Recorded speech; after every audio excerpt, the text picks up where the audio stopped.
Hello and welcome to Global News Today here on Al Arabiya English. I'm your host, Prendergast, and today we're going to be covering the worsening humanitarian crisis in Gaza with Abeer Etefa, the Middle East Senior Spokeswoman for the UN World Food Programme. After which, we're going to peer into the world of AI, where I'll be joined by Kieran Gilmurray, who joins us to cut through the hype and discuss the risks, explore the futures of artificial intelligence.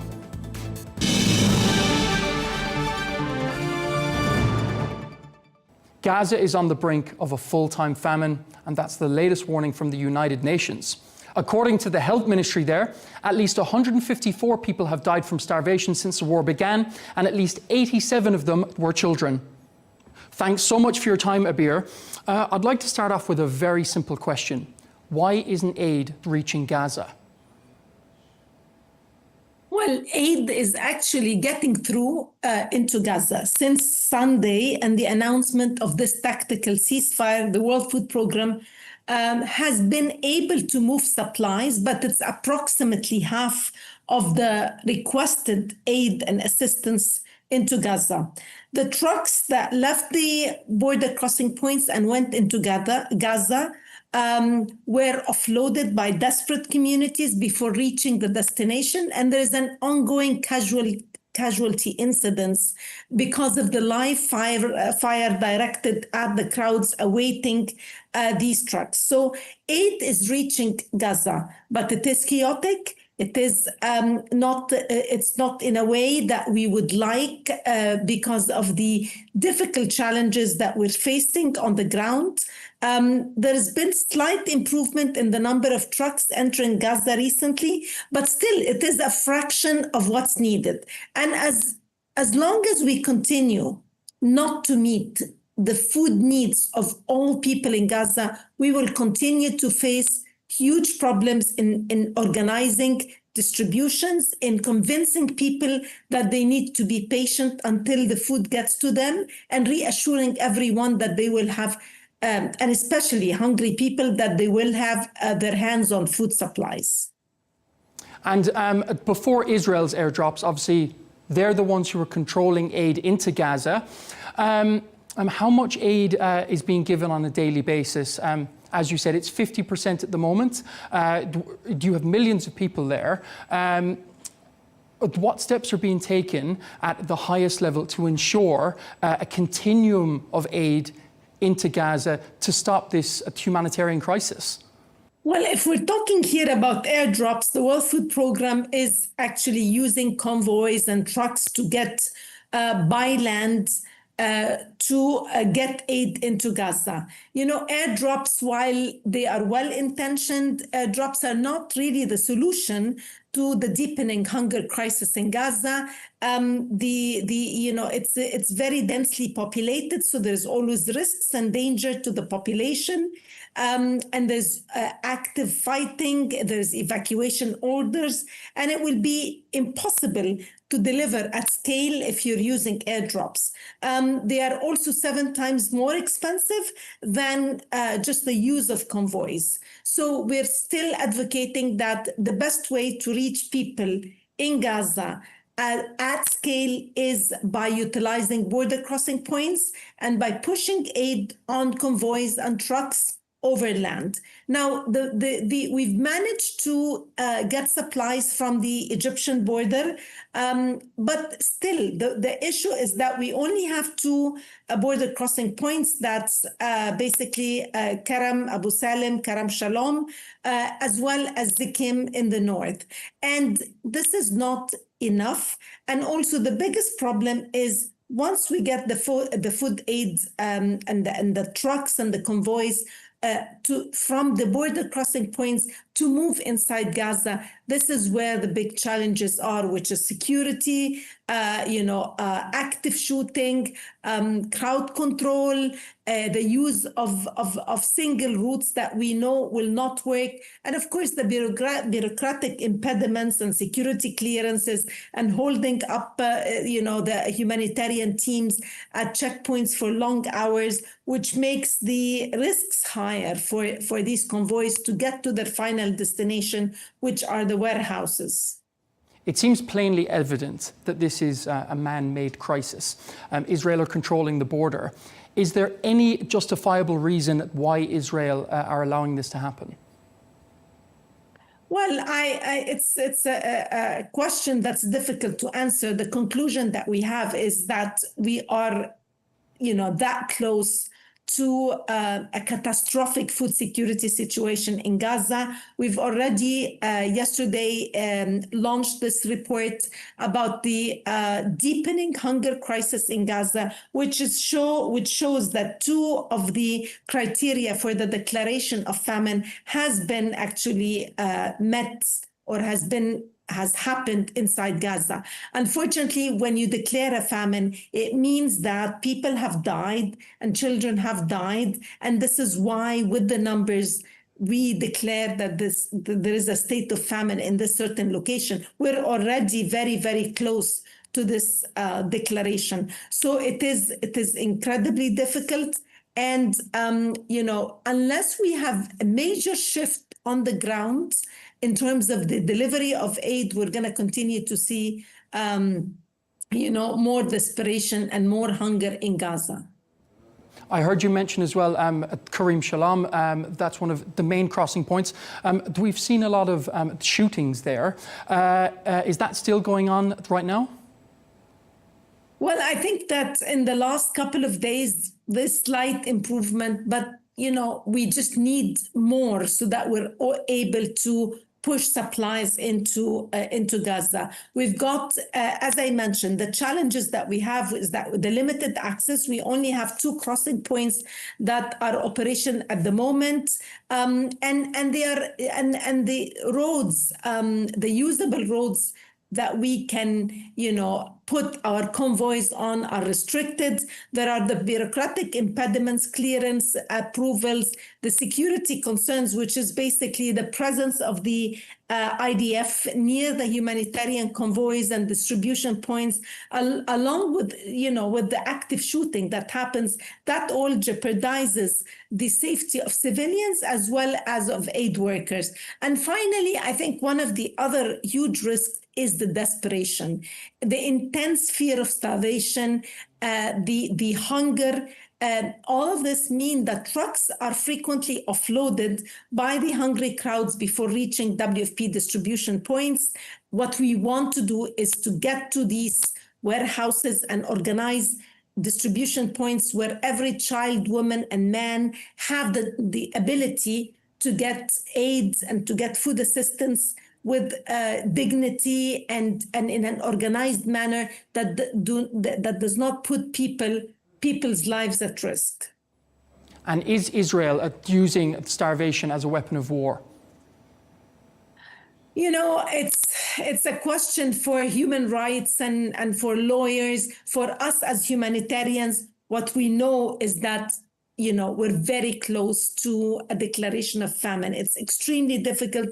Children are suffering. There is no one in Gaza at the moment who's immune from basically hunger and starvation. So in simple terms, are they using starvation as a weapon of war? I think it's not up to me or up to the World Food Programme to declare that. There are agencies with human rights that can speak about that. But from our perspective, everyone in Gaza is hungry. I'm sure you've seen in the news as well, Israel has put out a statement, a claim that the starvation images that we've all seen on social media are fake. They're AI images and they're being used for propaganda. How do you respond to that? We have our teams on the ground. I mean, we have staff, international staff. We have the head of our operation in Palestine who's on the ground. So, I mean, this is something that we can verify with our own eyes. We don't need to have pictures or images or videos to show the hunger. It is there, and our own staff are also witnessing this with their families. So it is something that you can't miss if you are on the ground in Gaza. And in terms of the food sources, obviously, with food being kind of so scarce, what is the average diet of a Palestinian made up of at the moment? I think it's safe to say that there is no people skip meals for days. And if they find their hand, they put their hand on something, it will be a piece of bread.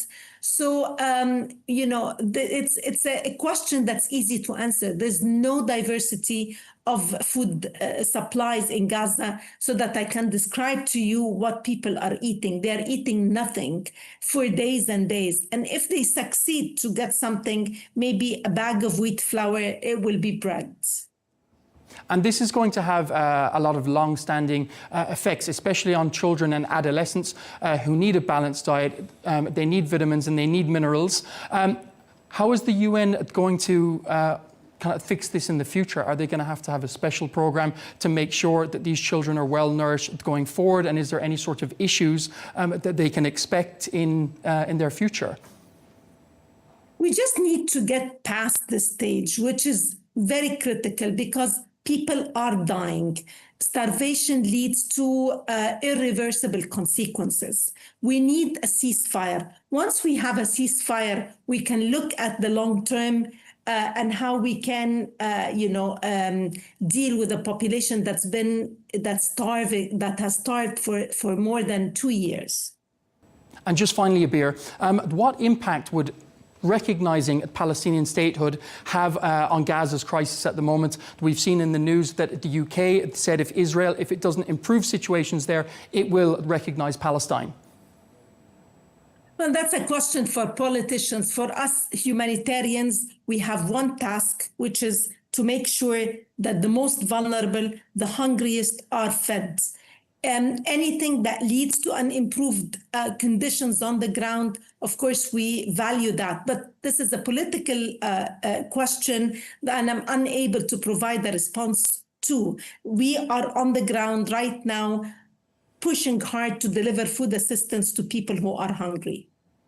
Abeer Etefa, the Middle East Senior Spokeswoman with the UN World Food Programme, thanks for your time. Thank you so much for having me.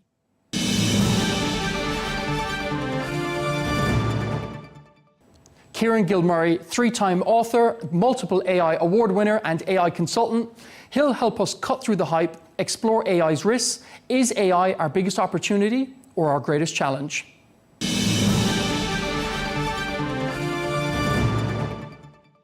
So Kieran, thanks so much for your time. I'd like to start out with AI is transforming everything. Should we embrace it or should we be cautious?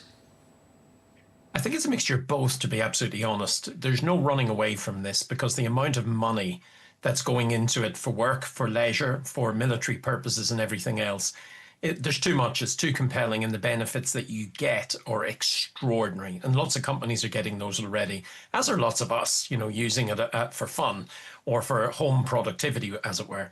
But we should be worried as well because we're racing ahead with this technology, and dare I say, we're maybe not putting the brakes on where they need to be put. And if we're not careful, we're going to end up in a place where we really don't want to be. So how do we run fast? How do we innovate, but do it without jumping off a cliff? That's the real questions for us, for businesses, and for governments today. And is it going to take your job? Is it going to take my job? How sure we can be about the future of job security for the entirety of humanity? Yeah, I sincerely hope it will take my job. And I say that with the best intention in the world. If I'm still doing what I'm doing in 5 years' time, there's something wrong. Now, this is the bit, lots of people shy away from this. I don't. AI will replace jobs, and it doesn't matter the type of job that you're actually in. I'm finding it very difficult today to find jobs that it won't impact. And therefore, we have to embrace it. But look, this is a history of jobs in general. If you think about it, there's a lot less software engineers, or Sadler, than software engineers. And in about 5 years' time, there'll be a lot less software engineers than there are today. Jobs have always been, impacted. I think when I look at it, we fear what we don't know. AI is one of those big unknowns, but it doesn't matter where it is, what we're doing, any particular job. And this is the worrying bit at the moment for most. The so-called, knowledge worker jobs, the bank workers, the estate agents, the educators, the website builders, the translators, the copywriters, or the consultants, All of those jobs, it's not a case of they will be under threat. They are already under threat. AI is embedding itself into all those roles at this moment in time. So it can, it will, and it's already impacting roles today. What we got to do is, like every other technology that came before us, is not fear it, embrace it, but understand the risks, make it part of what we do to allow us to be, dare I say, more augmented, more innovative, more creative, more productive, to allow ourselves to be what I would describe as employable, not just in the short term, but in the long term as well. And you just stated all of the jobs that, that potentially aren't safe. What jobs are safe? Well, back in the day, they used to say, and I say back in the day because when you and I used to talk about this, it was 5 or 10 years ago. Now we mean about 2 years' time. The classic is the caregiver role. And I keep hearing this from people, but there's been robot helpers or robot caregivers in Japan for years. We're currently working with another research group out of Singapore at this moment in time to put, hotel reception, hotel cleaning. If you turn up at Heathrow Airport, you're not noticing, cleaners who are humans. They are normally, by the way, but it's robot cleaners. If you turn up in Belfast City Airport, then your burger's going to get delivered by a robot. So I would have said numbers a year ago, there were certain roles that were not going to be impacted by AI, building a house. But again, automation, AI, robotics are all going into place to allow these things to happen. Caregiver roles, I would have thought years ago, no, that's impossible. But now, there's robotic caregivers and the dexterity of robots improving. I would have thought mental health workers would be uninterrupted. But last year, when you looked at the greatest use, and there's a HBR article in this saying, what were the top 100 uses for ChatGPT or similar tools? And it was work-related tasks. The top use this year in 2025 is mental health and relationship advice. So those are not, by the way, tools to be used for mental health advice. They're certainly not certified. There are tools out there that allow you to do it.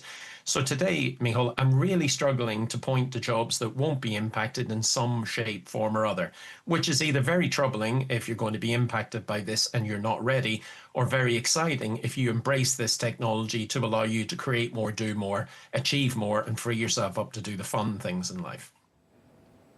And ChatGPT only started in 2022. It's hard to imagine now a world without it. Are you surprised at the rapid growth of this technology? I am extraordinarily surprised. Now, I've been in business tech for about 30 years, and I've never seen anything move as quickly. The adoption of this by everyone, we're not just talking about government, we're not just talking about educators, we're not talking about workplaces, but it's everyone and anyone. I'm sitting delivering a training course in London to a group of educators yesterday, and I said, how many of you are using this? And they're still learning, which was great. But someone said, my brother's doing it. And I said, what's your brother doing? And they said, well, he's actually a landscape gardener. So he's using ChatGPT to demonstrate the before and after effects of what he's doing in a garden. Someone else said, well, I'm going to Japan in the next couple of weeks, and I've just used deep research to find my hotels, to book my trips, to tell me the cost of everything, to teach me a little bit of Japanese. So this has made it into public consciousness before any other tool, or more rapidly than anything I've seen. And the exciting and the scary bit is that it's only accelerating. Now there's a flywheel working. It feels like a snowball running down a hill that we're all chasing after. But we're only on, and when you think about it, ChatGPT was November 2022. We're on version coming up to version 5. That's only in a very short period of time. And version 10 isn't going to be in 10 years' time. It's going to be far less, far quicker, far better than anything we've ever seen. So the horse has bolted. Now the choice is jump on board or turn away. I wouldn't recommend the second. I recommend learning, and learning quickly, to embrace this tech, because it is everywhere, not just the fact it is going to be everywhere. And as you said, in terms of the dangers, it potentially in the wrong hands, it can be a very dangerous technology. We look at cryptocurrency, we look at hackers, for example. They're going to be able to use this to potentially hack into all of our data. How important is it to build in structures to make sure that it doesn't fall into the wrong hands per se? Yeah, that's the interesting bit, because it already has fallen into the wrong hands. So now people are using AI to attack cyber defenses, and AI can attack at a scale that humans just can't. You or I, not that we're hackers, might be able to, type in 50, 20, 40 passwords maybe every 10 minutes. It's putting 10,000 password attempts at websites, now and every moment. So again, that's the scary part. But it's not just hackers, it's social engineers. So remember the old, I say the old, people are still doing it. They're sending text messages pretending to be, significant others saying they've lost their phone. Now with 3 seconds of your voice or a flat image of you or a little bit of video, and we're all sharing these things on Facebook and Instagram, I can use AI to recreate your voice.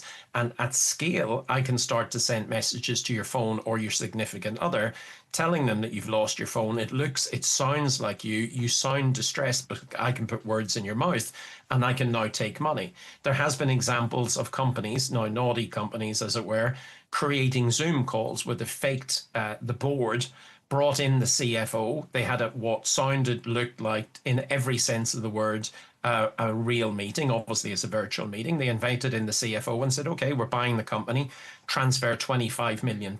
And that was the last they saw of that money. The tech itself, by the way, not just the fraudulent use of it, because we've seen that for decades. New tech, new uses of fraud, old ways of doing it. Not that I'm condoning it, I dislike it intensely.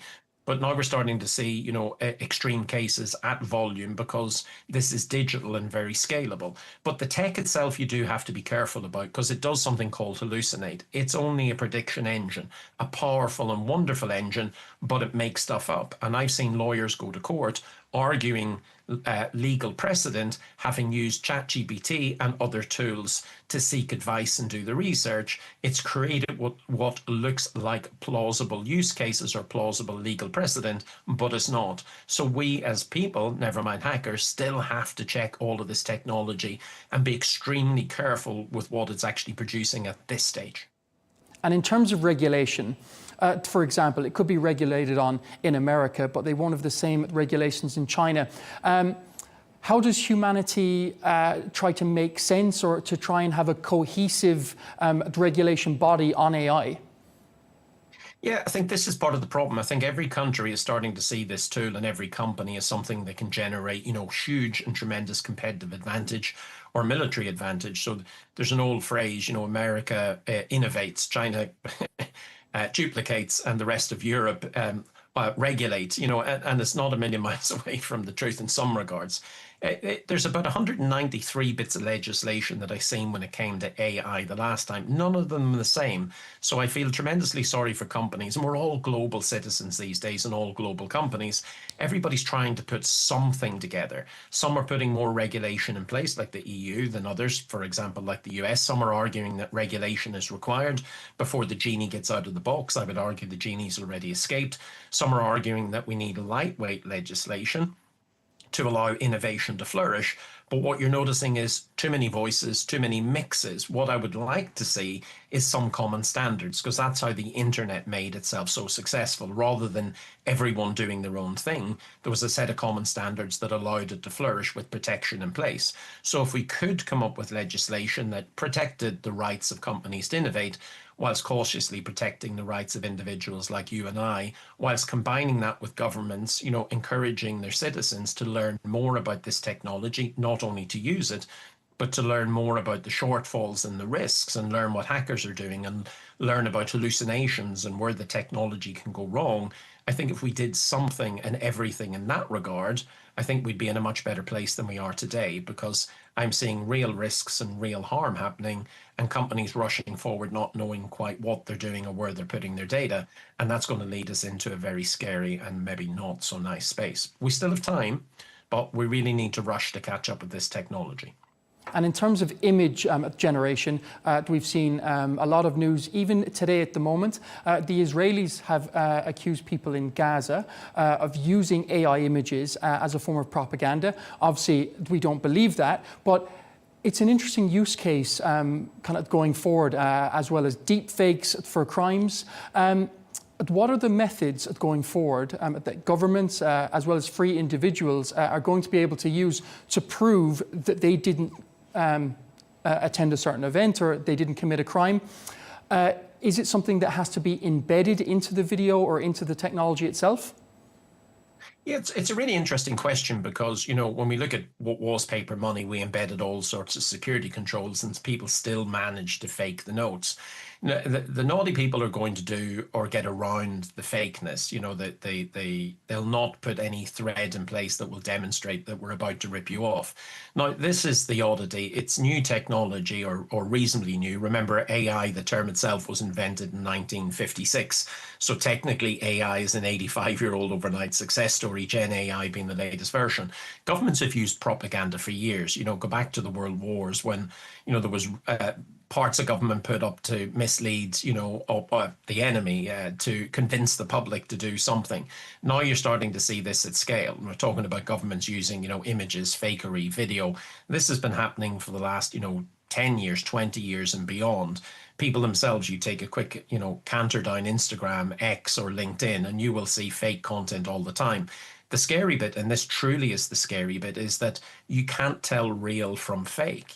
I've watched some recent videos where folks have demonstrated the power of the technology, and you wouldn't be able to tell that it's not the real person, and that has huge consequences. So, there was a robocall, which is essentially automation technology that copied, Joe Biden's voice, for example, in one of the recent US elections.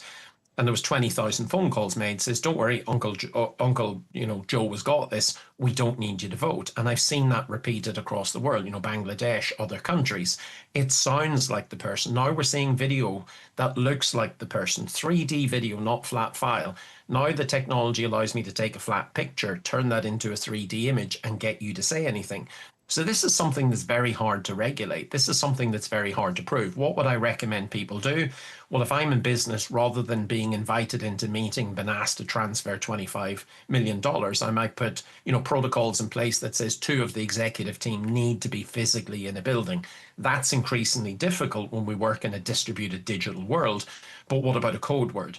And for those parents who may be getting those phone calls or video files or audio files now to their mobile phone from the person, their significant other or related person, because again, if I'm on Instagram or Twitter, I can see who you're connected to and I can take their voice and their video and everything else. I might be recommended, to come up with a code word of some sort that only they and their family know. But relying on technology, to signal when there's something fake, I hope we see vendors like Google, Microsoft, and all the others start to help us.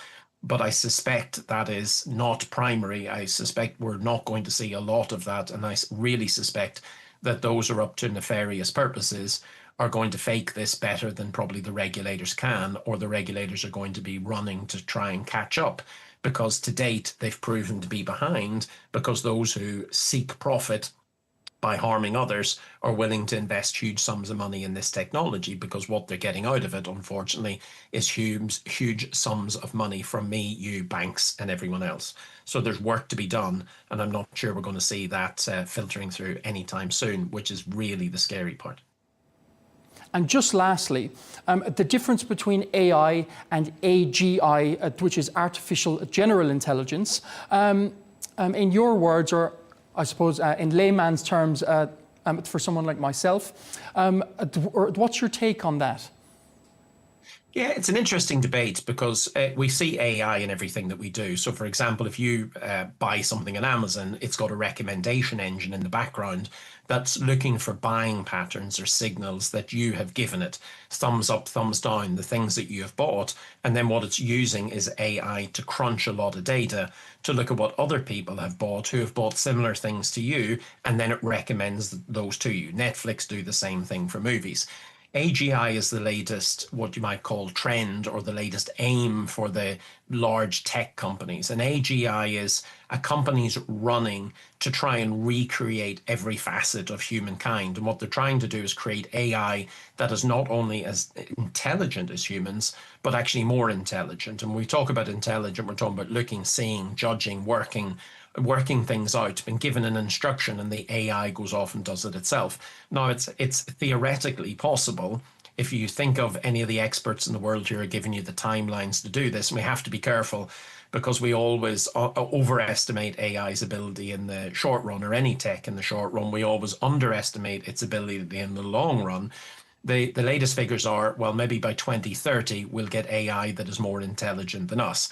That could, again, be very exciting. In other words, we can get AI to do some amazing things, go and seek how to solve climate change, be that digital twin that we've always wanted that can give us the relationship, the financial advice, go and do our job for us so that we can stay at home and do the things that we really want to do in life, unless you don't want to work or you enjoy it. But the scary part is, well, hold on a second here. If we have got technology that can do absolutely everything that we can do, then the question goes, well, what is humanity going to do, and are we needed anymore? Now, those are two extremes, from not needing to work because AI is going to do it for us and we're all going to earn money regardless, to AI is going to take over and we won't need humanity anymore. I think there's a lot of debate needs to be had, and this goes back to your question earlier on about risks and governance and ethics and the responsible use of AI, and getting governments and society globally and business just to have these conversations now before we end up in a place where we might be frightened. Why don't we just sit down, look at what we're doing, understand, and this is difficult for even the AI researchers, what's coming ahead, but why don't we understand what's coming ahead? So at worst or at best, at least we've got a break that allows us to slow things down without killing innovation, but doesn't allow us to hurtle off the cliff before we hand over all our agency and everything else to an AI that we don't understand. Kieran Gilmurray, three-time author and the multiple AI award winner, the CEO and founder of the Kieran Gilmurray and Company Limited. Thanks so much for your time. My pleasure.